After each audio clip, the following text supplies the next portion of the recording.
Hello everyone. This is the fourth part of my interview with former Scientologist Shane Weightman.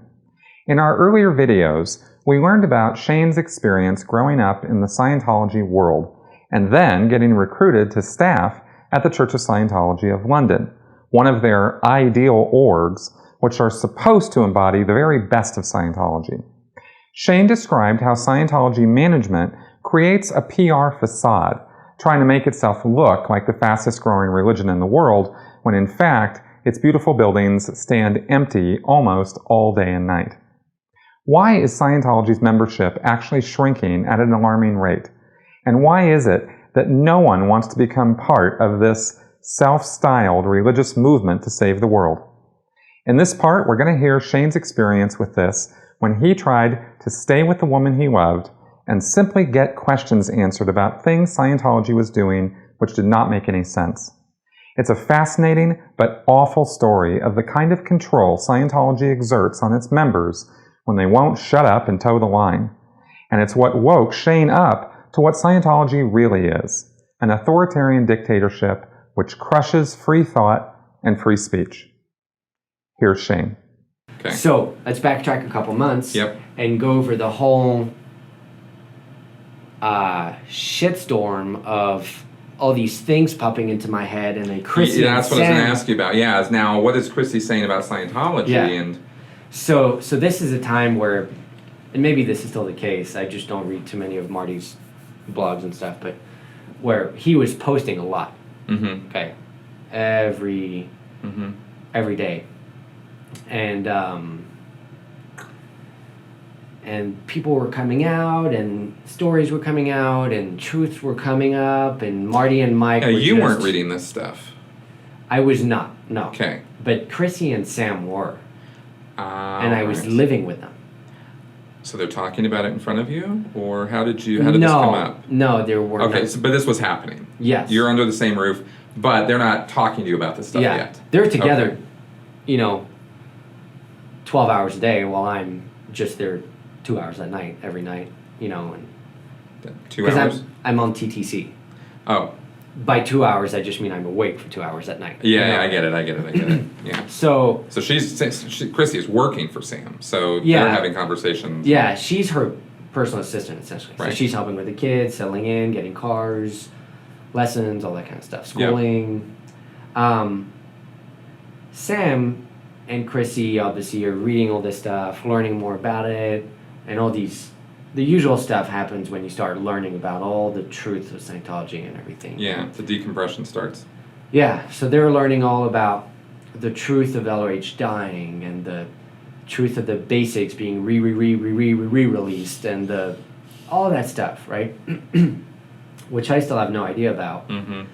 But every now and then, Sam would make a little comment to either me that would bring up a question back that would resonate with something, or that I would be like, oh, that's a good point, Can you think of any example of what like that? What happened? God, there's so many, but one of them being the basics. She's like, Shane, she was like, those are re-released, right? But she would say that knowing that the way I think, it would start triggering a nuclear bomb in my head of what does that mean, and a little ping pong bouncing. Yeah, and it was like, wait, if they're re-released, but they were the correct tech in the first place, what am I getting now? Am I getting the real tech? And how do I know this is the real tech?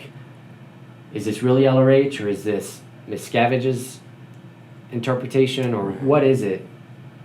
So just questions like that. Yep. And questions about ideal orgs and fundraising and because there's a tremendous amount of pressure on fundraising. Oh yeah. We didn't even talk about that. No, we didn't. I'm sure the IS was coming through London all the time. Yeah.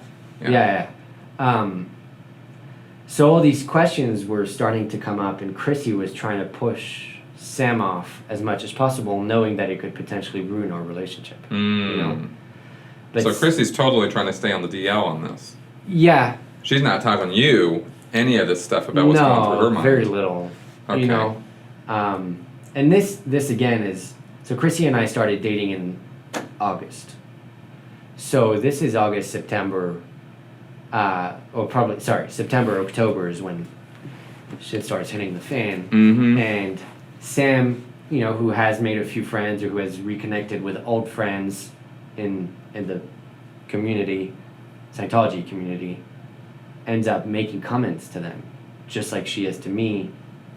And funny enough, knowledge reports get sent into ethics. Knowledge reports. And because I am dating Chrissy and Chrissy's living with Sam, and I'm a London Org staff member, I get pulled into ethics. Mm-hmm. Because that's what ethics officers do, is they look for connections. They look for connections. And look for who's influencing who. Yeah. And they want to pull this down and get it all, because they want everybody towing the line. Yeah. And if somebody's like out there doing, that's one of the ethics officer's primary jobs, is finding people like Sam, who's making these little comments and shutting them the hell up. Yeah. Right. And in the progress of trying to find out information for me, they're making me realize more and ask more questions, and I'm pretty much digging my own grave. And then I get home, and then Sam shows me the video on LRH's death, and then shows you the video? And I'm like, oh fuck, this doesn't make sense. And just dots with these questions I've always had. Subliminally or whatever, not subliminally, subjectively. Unconsciously, they're coming to the surface. Yeah, or starting to come to the surface, and things are starting to add up and make sense, and I'm like, oh yeah, I did think that during the event, Gold did go through the London Org and asked me to get people together. One time too, real quick on Gold, we went out on the street. St. Paul Cathedral is right behind London Org, maybe a 5-minute walk. And we all ran out there and we said, who wants to be in a movie? Quick come. And we just grabbed 100 people and put them in our test center and just had Gold film everything and all that stuff to make people believe they would be in a movie. Wow. Yeah. That's a new one on me. Again, I shouldn't be surprised by any of this. I just remembered It's always worse than you think it is, but wow. Yeah. Okay, so all this stuff is now all these brewing, coming to the surface. Yeah, and I start getting into more and more ethics trouble, I guess you could say, and I'm getting all these references thrown in my face, and my parents are starting to speak to me, and OSA people are starting to speak to me, and trying to handle me, and because you're now making these questions that are brewing to the surface known to them. You're talking to them. You're just telling them, look, I got questions about this and this and this and this, and I watched this death event and it didn't make any damn sense. Yeah, I didn't. So you're being pretty open with it. I didn't bring up LRH's death too much. Okay. I was very, in my own mind, I was very distorted. I mean, I still wanted to do my training. I was still a Scientologist. I was still wanting to go to Flag. Yeah. But at the other hand, I wanted these things answered, Right. Because they were important questions that weren't just little things, And my parents... And you're bringing this up to the ethics officer, to your parents. Yeah. And my parents, who had been OSA for years, were originally, by the way, Guardian's Office members. Oh, they're old school. Yeah, old school. Oh, wow, that is old school. But they were some of the only ones that stayed from the Guardian's Office and didn't get RPF'd. Okay. Into the OSA. My mom's ex-husband was in the Guardian's Office as well, but he ended up getting kicked ousted. Out. Yeah.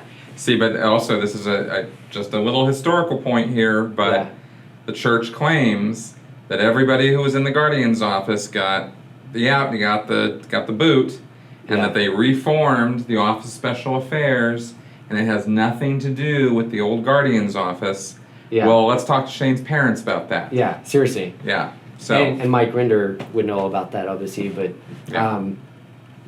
just another lie. Just another one, yeah. So they went from the Geo straight to OSA. I don't know if it was straight. Maybe there was some sort of connection between, but... Yeah, it's pretty much one to the next. Pretty much. Yeah, one day there was the Geo, the next day there was OSA. That's pretty much how it went. Yeah, exactly. And those who could be trusted were sent into OSA. Yeah, and I know my mom was on a lot of legal cases while she was on staff in Paris and stuff.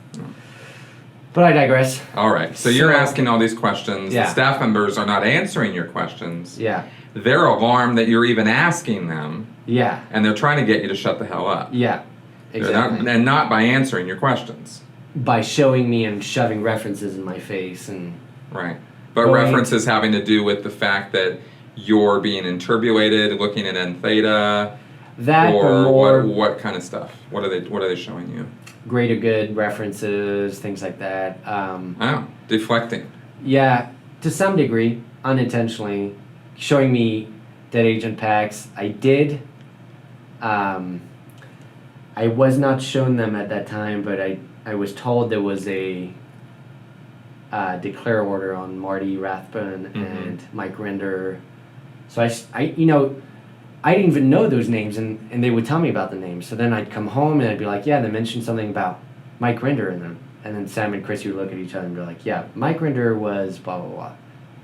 So they're showing you stuff about things you don't even know about. Yeah, no, they're digging. Isn't it wonderful how they do that? It's like, thank you. It's just awesome how they do that. Yeah. They're actually like contributing to your doubts and reservations by showing you stuff that they shouldn't even be showing you. No, and they're trying to handle me. They're making me write my ODubs. It didn't help. Yeah, I mean, they didn't. It's all about you and what you've done wrong that you're asking questions. Yeah, essentially. I've got MUs on my courses. All sorts of stuff like that. And nothing specific that they're pulling out. Just you have MUs. You have misunderstood words. I mean, which is funny because I'm kind of the poster child at St. Hill of getting through courses and great speeches and all that stuff. So now they're kind of like, nah. But yeah, all this stuff is happening, and I'm just spinning. I don't care at the end of the day. I just want to go to Flag, and I'm telling them this. I'm like, guys, I just want to. Just let me continue my training. I want to study. I want to go on course. I want to do all this stuff. And they were like pulling me out of the course room. Like, no, we need to figure this out, blah, blah, blah. And by the way, so this whole trouble started happening with Chrissy, and people were trying to get me to break up with Chrissy for a full month before we went to Paris. And I put a CSW in, and I said, hey, listen, I know my visa is probably going to be approved soon. I want to take a week in Paris and just decompress. Like, okay, but when you get back from Paris, we're going to start a sec check. And in order for me to approve your request to go to Paris, you have to agree that you will break up with Chrissy when you get back. And that's it. No more you and Chrissy or Sam, and then you're going to Flag or you're continuing your training and all that stuff. So they're going to let you go to Paris with Chrissy for a week. They're going to let me do it as long as I agree to break up with her. So knowing that, I'm going to be going to Flag for a long time. This is really my last chance to, get some. I also knew that I was getting very close to falling in love with Chrissy, and I just knew that I didn't have another option. If I wanted to go back to Paris, if I wanted to spend more time with Chrissy, I had to lie. And so I did, and I said that I would break up with her, still not knowing exactly what to do, But I lied. I said, yeah, I'll break up with her, and so I got to go to Paris with Chrissy for a week. In the meantime, having a whole bunch of arguments with the guys in Qual and the executives at London Org and at St. Hill, and everybody's getting involved, and it's ugly, and it's just... Wow. It's just maddening. So my visa gets approved, and then pretty much when I get back, I get sent out to Flag, and it was November around there. Had they assumed that you broke up with Chrissy when you got back? No, I told them I didn't, and I told them I wanted to change my tip then too. Okay, what was their response to that? You have MUs, blah, blah, blah. My flight was booked. They said Flag's going to handle you. Oh. Yeah. So they made it Flag's problem? Yeah. Okay, so what happened when you got to Flag? And Flag wanted me back too. Yeah. When I got to Flag, I was in ethics for like a week straight. And you just showed up and, it's you. Yeah, ethics. Yeah, well, you have to do a rounding form, and one of the steps is ethics, and that's where all my stuff was going. Anyway, that's where I was. And all these reports on you. And yeah. all of your off the railsness and all that the stuff. Chrissy influence and So stuff. they show me even more magazines talking trash about Marty and Mike and how he's a kingpin of drugs. The Freedom or whatever. magazine. Yeah, yes. that's exactly. They were the best things ever to convince me to get the hell out of Scientology. Yeah. So I literally read the entire Freedom magazines and had to word clear them and all that kind of crap. Right. And literally the guy, my ethics officer, I think his name was Alex, skinny dude, short hair, tall, looks at me and he goes, he's like, look, you gotta break up from her, this chick's an SP. I'm like, what? Literally, straight up. She's a suppressive person. Like, she is the equivalent of Hitler. You know what I mean? Yeah, and Scientology, suppressive person is antisocial personality, psychotic. Yeah. Like, these are people who are trying to destroy the world. Yeah. They're the people who want to see the world burn. Yeah. They're the most evil people on the planet. Yeah, that's a suppressive person in Scientology. So he compares Chrissy, who I'm in love with, to one of these people, which is like, okay, dude, you're not winning yourself any favors. And you're not convinced. I'm not in your corner right now. Right. Yeah. So we're arguing, and they're asking me to write all these notes on what's been going on the last few months, and somehow they forget I'm supposed to get a psych check. And I don't want to get a psych check, so I'm not bringing it up. But I'm arguing with this dude, and then they realize that I have not done PTSSP, the course. The course, right. Yeah. Which is the course covering all of the information about suppressive people and all the bad things that they're all about, and how if you are connected with a suppressive person in Scientology, you are PTS, potential trouble source. Yeah. Which was what they considered Shane to be. They thought he was a PTS, and he was connected to the SP. Because he was having doubts and reservations, and he was wavering, and was being a troublesome person. Yeah. Not just a potential trouble source, he was a trouble source. Yeah. So there's a whole course you do to learn all about this. So, amen, that's the answer to why I'm being such an ass right now. Yep. So they stick me on the course, and I have no problems with it, because at this point, I'm still like, what is going on? And one side of me wants to do Scientology and be training, and that's really what I want to do. So I always wanted to do that course, so I do the course. I do it in like 2 weeks, maybe 3 weeks. I think during this time I'm supposed to realize how evil Chrissy is, but I'm realizing that she's not, more and more by every page that I read. You know what I mean? You're not coming to the realization they want you to. Yeah, I'm understanding what they're wanting me to realize, but I'm not, in my heart. Right. I don't. This doesn't say that. That's not the situation that I'm in. That's you're a liar. Right. So, I think we're in December now, and things go on, and I get put. I finished the course. And when I finish the course, I'm supposed to report to ethics. I'm like, oh, fuck those guys. I'm just going to continue with my training. Wow, they're not even monitoring you that closely. No, and the guys keep seeing me down the hallway, and I'm like, oh, I hope you didn't notice me. So you're just continuing on? Yes. It's like, fuck those guys. Yeah, so I start my level 0, or I continue it, because that's what I had started when I last left Flag. Okay. Now, of course, we should also mention that, there are a few MAAs, a few ethics officers, Sea Org ethics officers, and there's like 1,000 people at Flag. So it's not like they've got any shortage of people to see, especially when they're doing things like they're doing to you. Your situation is not unique. Yeah. They do this crap to all kinds of people. Yeah, so they got all kinds of balls in the air of people they're trying to handle. They do, but remember that most TTCers are handled before they go to Flag. So I'm at the Coachman, which is the building where we're training. Yep. And they are pretty aware of my case and all that stuff. But But they got their hands full all the time. Yeah.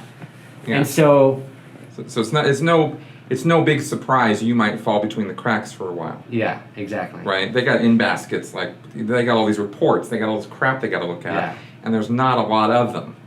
Yeah. So just to put it in context. So I go back on my level 0. Yeah. And I start doing that. And the MAA keeps popping his head and looking at me in the course room and stuff. And MAA is Master at Arms. which is Yeah. the name for an ethics officer in the Sea Org.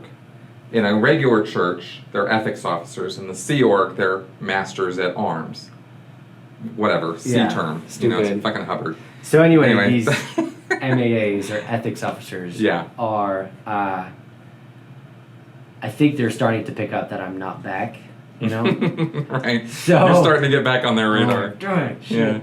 So I end up walking my ass back down there. And they're like, so? You know, expecting that I've had this major realization that she's horrible. Right. I'm like, no change, dude. And so I think by that time we're kind of mid-November, and this is where my fucking rut starts to go at Flag. Because for the rest of my time at Flag, for about another 2.5 weeks, maybe 3 weeks, I'm in ethics the entire time. And I can't speak really to anybody. I get put on watch.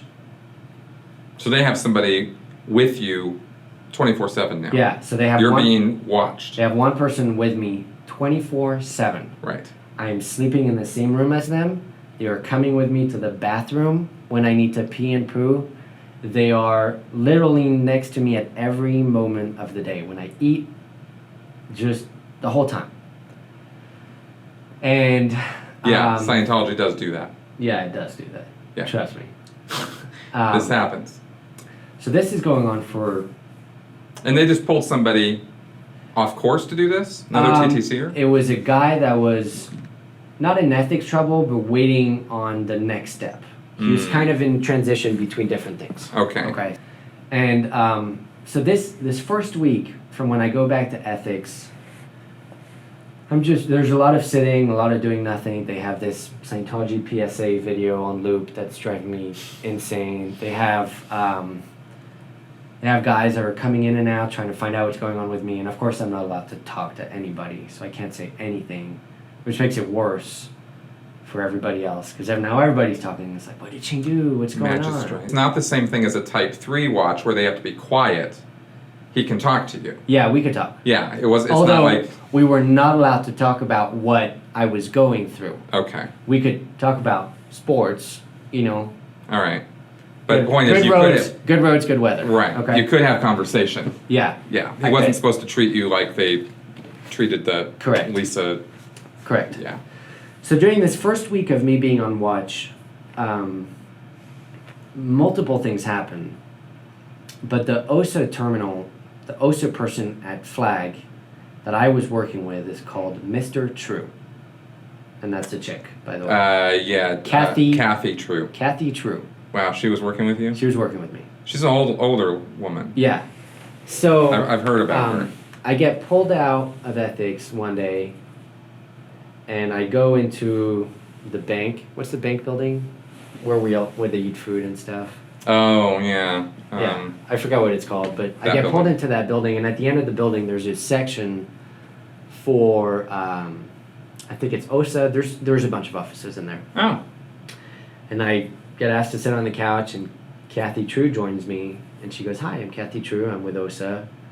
And in my head, I'm just like, oh, like, what is going on right now? Right. You know? And this, by the way, these next 2 weeks are a complete jumble in my head. It's all messed. It's all screwed around. But yeah.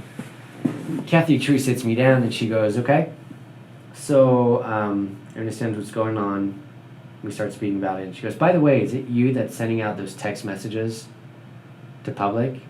And I go, "No." And somebody has been sending text messages to public about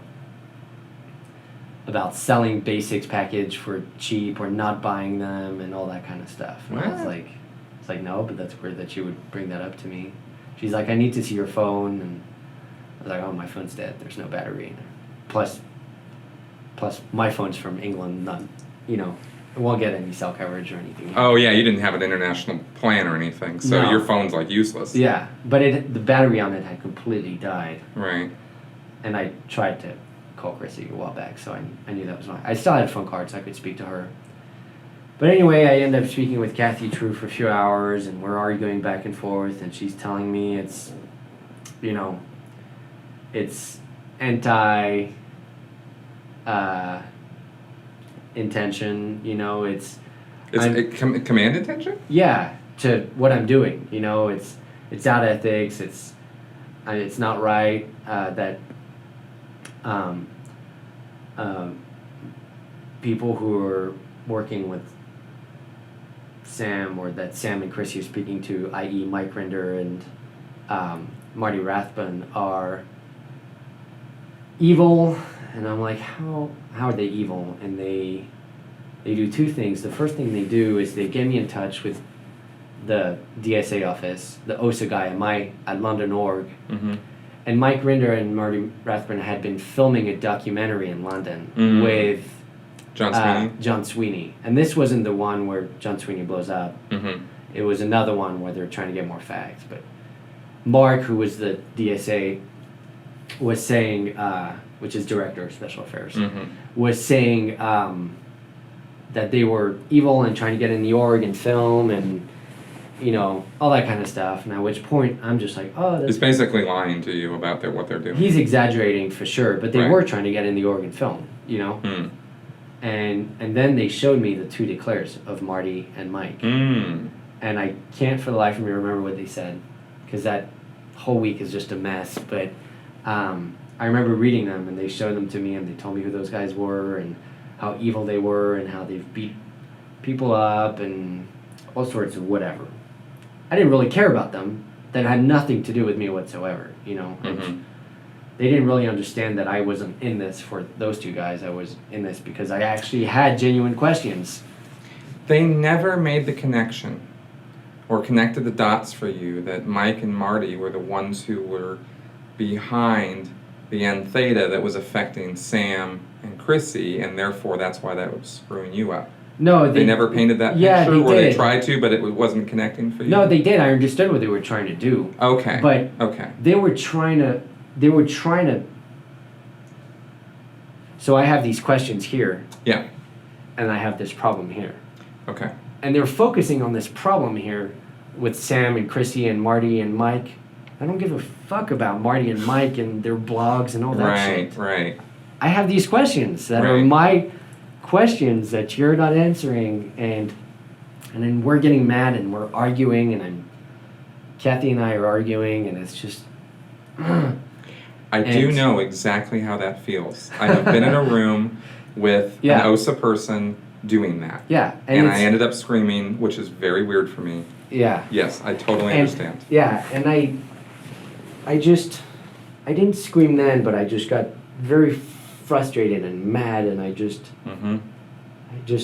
they asked me to write a knowledge report on everything that happened from day one, to try to just take it back to the start and resolve everything. She really was trying to resolve everything, but she didn't get it. She was too brainwashed, you know? Right. I totally understand. And it's her, and it's a guy called Patricio, who's the head of the ethics office for the Coachman, which is a building where I was under. Yeah. I think his name was Patricio. But,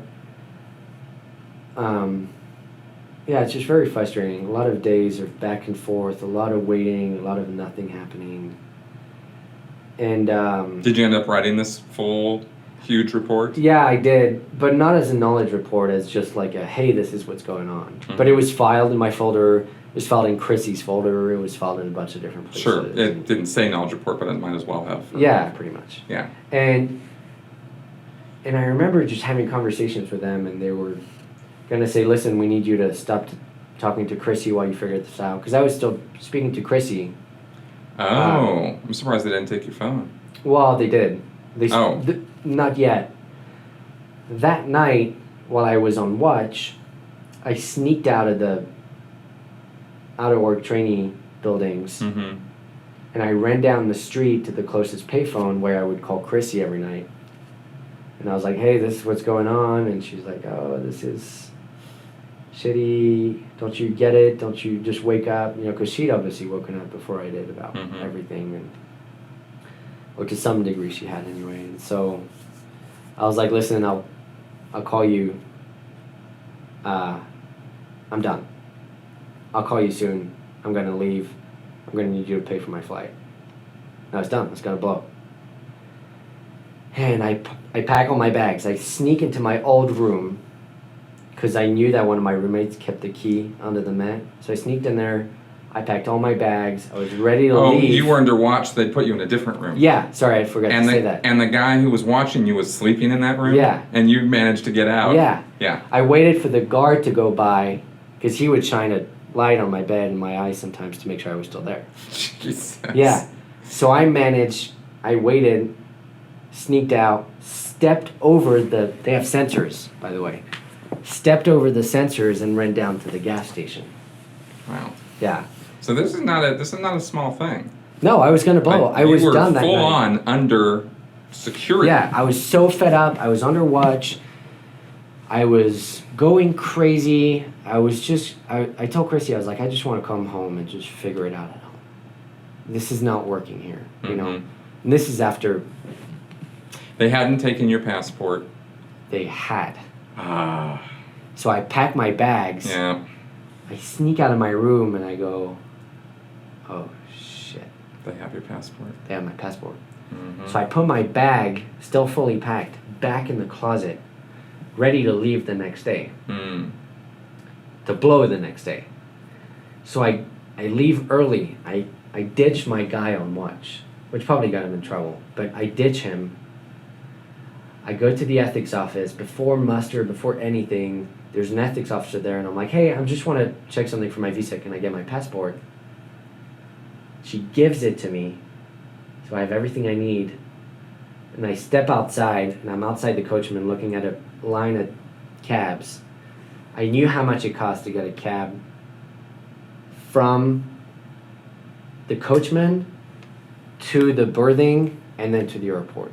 And I had that exact amount because I'd asked the guy a week back before I got put on watch how much it would cost. And I'd gotten it together. And I go outside, I take a deep breath, and I start walking towards the taxi. And just as I get about maybe 15 feet away, I hear, Shane! And it's the guy that I'm on watch with. He's like, where'd you go, dude? I fucking lost you. And then I was like, shit, it's over. So I put my passport back in my pocket. And from that point on, I get on dual watch. So I got two guys on me at any time. These guys weren't screwing around, man. No, seriously. And not only that, but no phone calls, no nothing. Nothing whatsoever. No more. Did they find out you had your passport? Yeah, I gave it back. Yeah. Okay. Well, I mean, it's not like I had much choice when you have two guys on watch, you know? It's like, where am I going to go now? So they pretty much had it back. Makes you wonder what would have happened if you just said fuck off and gotten in the cab or something. Like, yeah, but would they have physically restrained you or not? You know, they probably would have. Right in front of the cab driver. I don't know. And maybe he would have. Maybe he would have left with me. I don't fucking know. I just makes me wonder. Yeah. Makes me wonder how far would they have gone. Yeah. You know, especially if somebody else was there to see. Yeah. You know. So I was pretty mad. I mean, I was really frustrated, and they pretty much agreed that I needed to go back home.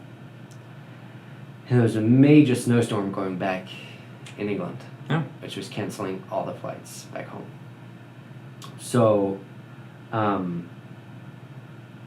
my flight, which was not for a year, you know, or more, or whatever, we were trying to get it moved, and it wasn't a direct flight. It would actually connect in New York and then fly home. Mm-hmm. And the ethics officers were trying to find somebody that would fly with me from Tampa to New York and get me on the plane directly to England. Yeah. To make sure I didn't blow halfway through. Although, where else were you going to blow to except England? Yeah. I mean, exactly. So the logic of these guys is amazing sometimes. He did find somebody who was willing to do it, providing his flight costs were covered and stuff. However, my flight kept getting canceled.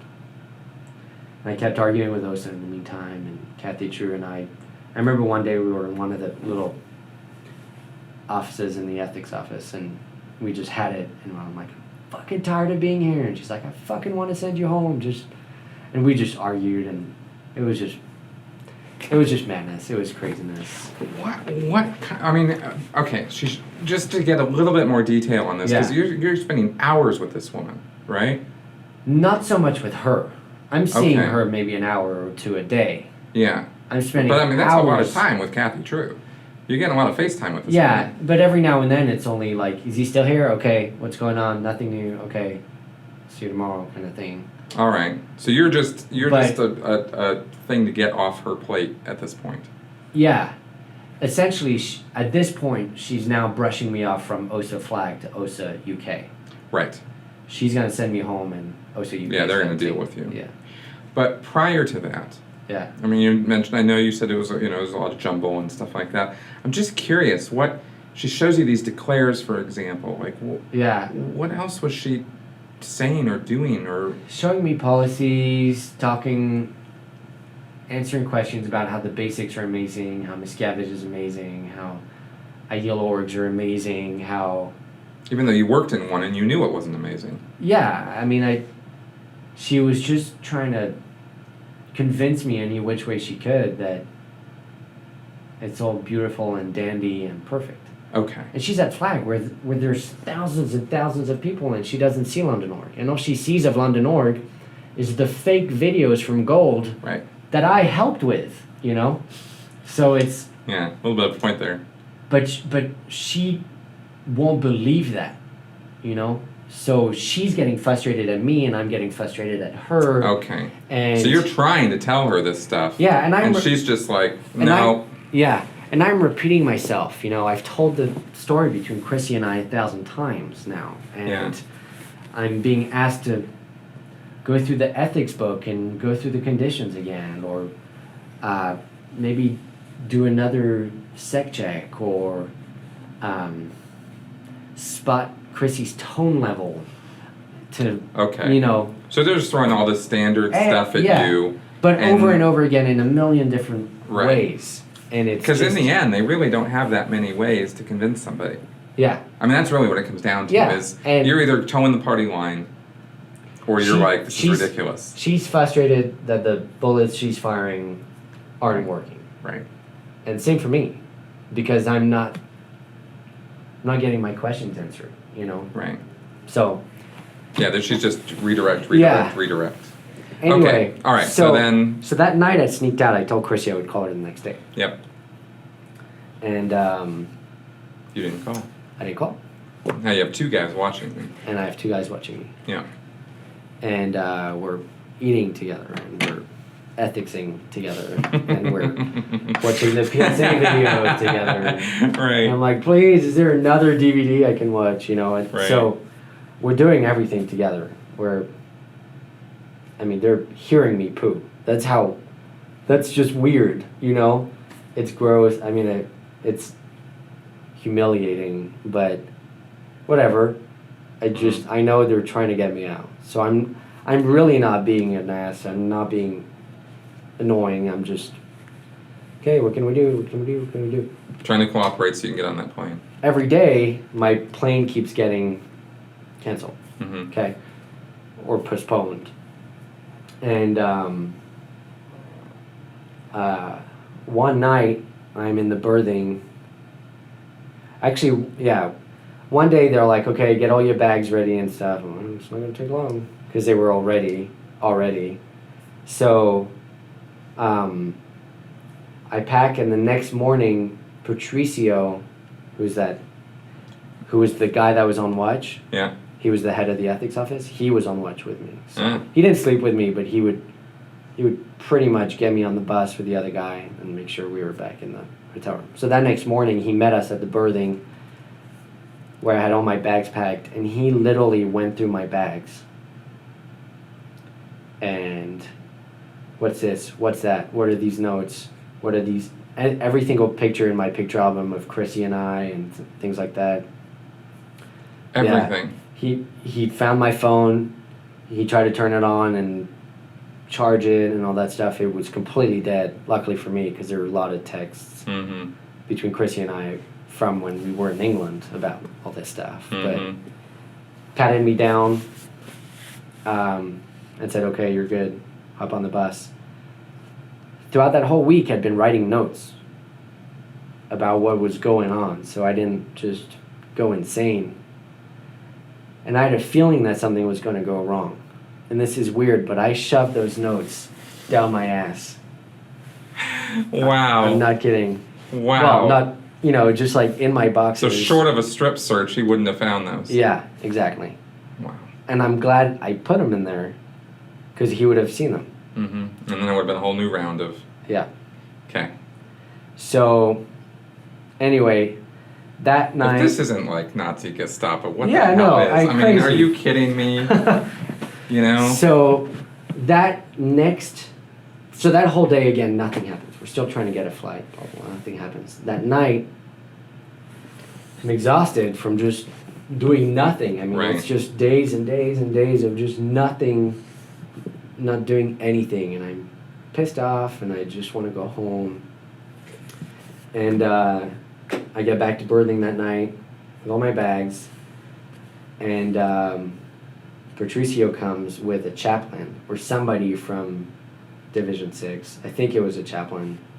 I mean, he wasn't wearing the collar or anything like that, but... And I think we're in one of their cars, and I'm like, where are we going? They go, we're driving to Orlando. Orlando. Yeah, I'm like, okay. He's like, we're going to try to get a flight out of Orlando the next day. Direct flight, because they have direct flights from Orlando. Okay. So, we drive for however long that is. Probably, I don't remember, because I passed out in the car. I fell asleep. They had my passport. I even checked with them before we left. And they're like, yep, I have it right here. And then I just passed out. And we stay in a hotel that night. A hotel with 2 queens. And I don't know, I'll never forget this, but ethics officer slept in the queen to my right. I got to sleep on the queen to the left. And chaplain slept on the chair to my left. So there was a guy, and they lock bolted the door so they would hear me if I came out and stuff. So there's a guy on either side of me, essentially. Just... All of them there to get you the hell out of there. Yeah. But then they got you under the strict control. Yeah. I mean, it's just... Which... Yeah. I'm in this weird daze because I still want to be a Scientologist. I still want to figure everything out. I still want to do my training and for some reason go back to flag. Because really? I just want to figure it out. You know what I mean? I don't want to. You think there's some answer to your questions? Yeah. That somehow will resolve this. Yeah, I do. You're still thinking that? Yeah, and my whole life has been Scientology. Right. And me not finding an answer would mean that everything is going to crumble. It's been Truman Show. Yeah. Yeah, really. Yeah. It's like there's the door. There's cracks in it. I will no longer speak to my family. I will no longer speak to all my friends. I will no longer have anything apart from maybe Chrissy, you know? Mm-hmm.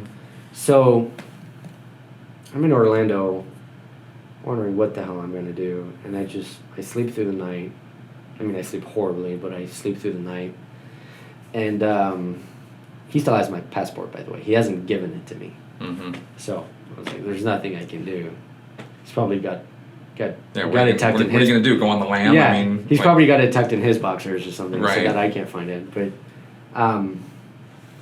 next morning, we wake up, we go to the airport, and on the way to the airport, we're still at the hotel actually, he passes me over, and it's my dad on the phone, and I hadn't spoken to my parents in about a week and a half. At this point, I hadn't spoken to Chrissy in a couple of days. And I'm like, hey, Dad, I'm coming home, I'm exhausted, let's figure everything out. I haven't called Chrissy in a couple of days, will you just call her or email her and tell her that we are still together and I'm still going to figure it out. So he's like, yeah, no problem. So it kind of gives me some relief. And then we go straight to the airport, and there are thousands of British people there trying to get home. I mean. Oh, because this damn storm has been 'Cause of going the for damn days, storms. and yeah, And I'm just like, how am I ever going to get home? right. I'm in Orlando now. Blah, blah, blah. We end up queuing, lining up for probably a couple of hours until we finally get to the desk. And there's one seat left on one plane leaving in like 5 hours or 6 hours or something. And we're like, great, we'll take it. Mm-hmm. And they're like, it's business class. It's X amount. And the chaplain is like, oh, fuck. He ends up calling somebody. Somehow they get the money together. They must have read somebody. And they get Some the money public together. Scientologist has to pay for this, not even Yeah. knowing what he's paying for. Either that or some poor Sea Org member who had been saving up for 6 years had to Right. pay for my... The organization that has billions Yeah. of dollars in reserves, and these guys can't afford to put them on a plane. Yeah. They have to call some public and reg them, or some Sea Org member has to chump up. Yeah. Yeah. Insane. So they do that. Yeah. They get me the plane ticket. And I'm in the airport with two guys watching me for another 5 hours or whatever it was. It was a long time. Till they finally got you through security? Well, Because they can't go past that, right? they can't go past that, but they would not let me go until like the last possible minute. Jesus, these guys. So I'm in the airport. I'm It's in like Orlando. they don't know how to be not stupid. Yeah, no. I'm in Orlando Airport, and I make one of the guys sit with my bag and just watch it, and I make the other guy follow me. Well, I go to literally like every single store just to keep myself occupied for the Right. next, not how many hours. We end up eating, we end up just, Yeah, you're hanging out at an airport for 5 hours. I know, I've done it. yeah. And, except I can't wait, you know, so I'm looking at my watch every second. Yep. And it's just dragging on and on and on. And finally it's like, ding, terminal AB or whatever it said, you know. And Yeah. I end up going through security and I can see them looking for me as far as they can possibly see. And I finally turn a corner or get out of sight and I just beeline it to the closest payphone. I'd called Chrissy so many times that I remembered the number. And I called her, and it rings, and it rings, and then it doesn't pick up, and so I hang up. So I call my sister instead. And my sister knew of the whole situation. She was out of the Sea Org by then, by the way. This is the French sister who's living in England. Mm-hmm. But she knew what was going on because I spoke to her a couple of times. She knew Chrissy and I were dating, all that stuff. She was pretty close with Chrissy. So I called her and I'm like, hey, I'm on my way home. Call Chrissy right now. Just please tell her everything is okay. Here's what's going on. And while I'm on the phone to my sister, I hear my name over the speaker system in the airport. Well, Shane Weightman, and I hear my name and I go, oh, I'm going to miss my plane. And the last thing I want to do is miss my plane. Yeah, totally. And so I go, okay, I got to go. Please call her. Bye. And I hang up and I run straight to my gate. I board on the plane, business class. I'm like, awesome. And I start downing champagne and all these hot towels and I just start melting and decompressing. and I start relaxing, for the first time in however long it was. I'm just like, finally, I'm going home. And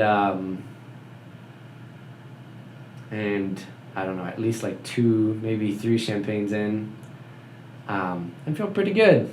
But this guy comes up to me, full suit, and he's not one of the people that were, helping me. It's not one of the air stewardesses. Yeah. And he goes, Mr. Weightman? And I'm listening to music, so I pull my headphones off, and I look at him, and I go, yeah? He says, I need to speak with you for a moment. I go, everything okay? In my head, I'm like, shit, I'm gonna they illegally booked this plane ticket, or they did something weird, or I don't know. There's a problem. And I'm like, honestly, I'm fine. I'm really happy here. You know, I'm trying to stay in my seat. It's like, I need you to pack up all your belongings and step off this plane right now. Which is just like hard drops, you know. Yeah. And I get off the plane, and there's 2 police officers there. And I'm like, oh shit. Chrissy must have called police. Or somebody must have, or something's going on. And of course there's still people trying to get on the plane, and they're staring at me, and I'm blocking the line, and these 2 guys are like, so we had a call from your girlfriend saying that you've been held against your will at the Church Scientology down in Clearwater. We want to bring you in for questioning to testify against that, and blah blah blah. And I'm still petrified of involving Scientology with the police and you know, doing the despite normal everything. thing. This is not the way to go. I am still at this point, weirdly enough, wanting to just figure it out. So I laugh it off. I pretend that I have a crazy girlfriend. I'm like, oh, I just haven't called her in a few days, and she's probably getting worried and crazy. I'll take care of it when I want. Don't worry. I really appreciate it. Thank you, though. And then I managed to get him to laugh it off, and they went off. I get back on my plane, and I relax, and I fly home. Bring on the champagne. Bring on the champagne. Wow, so you finally get back home. Finally get back home. My sister, in the meantime, has told Chrissy, I don't know this, I'm coming back. So by the time I get home, Chrissy is on her way to the airport, because she had been in San Diego with her family there for Christmas. Oh. Yeah. Quick other thing I forgot, because I told you this was through December, right? Yeah. So when I fly back, it's essentially early January. Oh, okay. So Wow, they really did drag this thing out. I pretty much did Christmas alone. I did New Year's Eve, I was at the call center, because they just stuck me somewhere out of the way to do something, you know. But Sell basics. Yeah, but I didn't do it. I just called people then, and then I ended up calling Chrissy that night. Of course, it's New Year's, right? But she ends up telling me that her parents have just released a blog on Marty's blog. They've just written on Marty's blog. Come out on Marty's blog. They just came out, yeah. And so that was another one of Kathy True's. She only showed me part of the article, you know, the part where they're against Scientology, not the whole story explaining why and all that stuff, which made me even more stressed out. But, sorry, so that was another thing that just added to everything. But Sam came out too while I was out there, and she posted a picture of herself with Chrissy next to her, which made it even worse. I was like, I'm trying to help, but you're not. And so yeah, fast forward, early January, Chrissy's gone back home for Christmas to see her parents. I'm back in England, and pretty much by the time I arrive in England, Chrissy is on her way back. She's flying back home, but she's emailed me. I replied to the email and all that stuff, and we essentially arranged that when she arrives, we're going to spend the night at the hotel together. We haven't seen each other in, a month and a half. It's been really stressful, and I've probably lost 15, 20 pounds. Wow. And I can see all my ribs and stuff, and I'm pretty skinny. And, yeah, it's a whole bunch of crazy more stories with my parents speaking to me every night, my parents trying to tell me I can't go with Chrissy to the hotel. I stupidly told them which hotel it was at, so we ended up changing our hotel to another hotel where we didn't tell anybody. We stayed there the night, and the next morning, and we checked in under a different name too. The next morning, we were sitting in the lobby where we can see reception, and we can see there's a big glass window to our left, and we can see cars pulling up. And this car pulls up, and I recognize it. And I go, no way. And out of it steps an OSA member. Goes to the counter. We hear him check. We don't hear it very clearly, but we hear him check for a name. They nod, they shake their head, and then he leaves. So obviously, they had been looking for us at different hotels to try to find us, to try to interfere where we've been.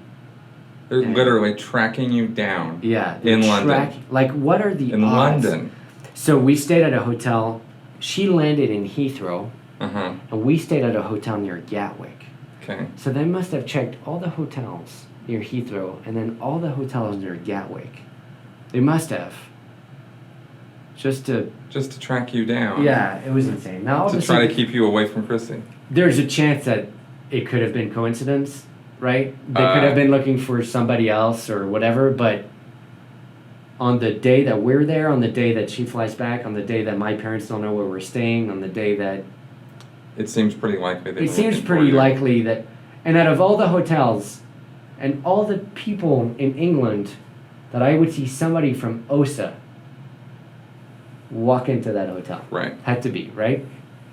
So...